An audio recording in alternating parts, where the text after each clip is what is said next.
When you empower a woman, it will affect the family positively.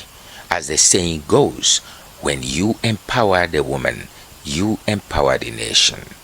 So, who opened the door for you? I have a role model, and which happens to be Her Excellency Bishop Eyowan Otu, the wife of the governor of Cross River State.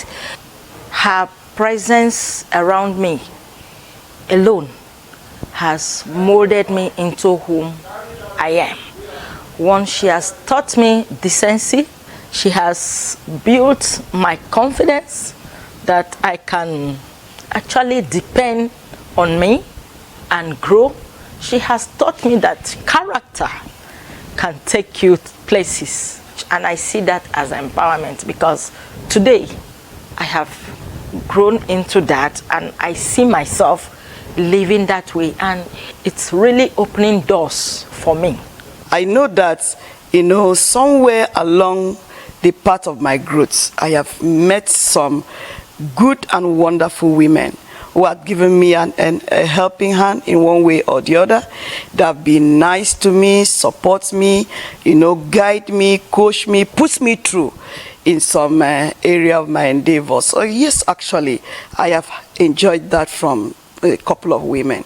And who have you opened the door for? I have a foundation, Bright Flow Foundation for Women and Children, and my focus is to see how I can help some women that are less privileged, the downtrodden, women that have not been able, to get help or support, maybe from within and without. The area that we look into in our foundation is to empower women with skill, to train women on business development. Are you into farming? We can teach you how to develop, just go beyond a normal day-to-day peasant farming to a 21st century, agribusiness, by which you plant your crop, you process it, you package it to sell both in the domestic market and also look into a global market. There are some families also, that have grown-up children.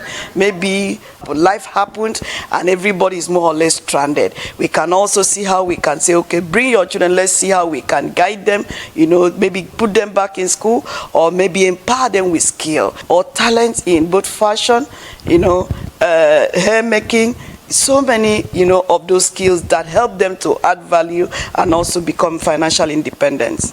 I came across a lady who didn't have anything. And presently she has relocated from Calabar. She's in Abuja now doing same business. I didn't have much to give to her, but what did I do?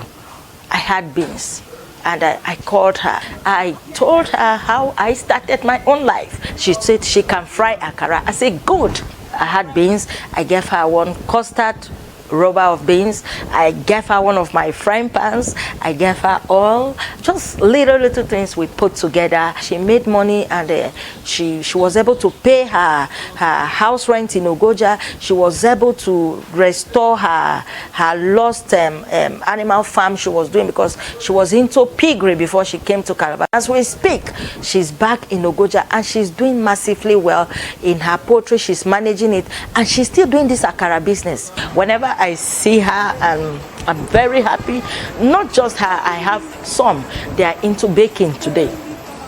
What did I do?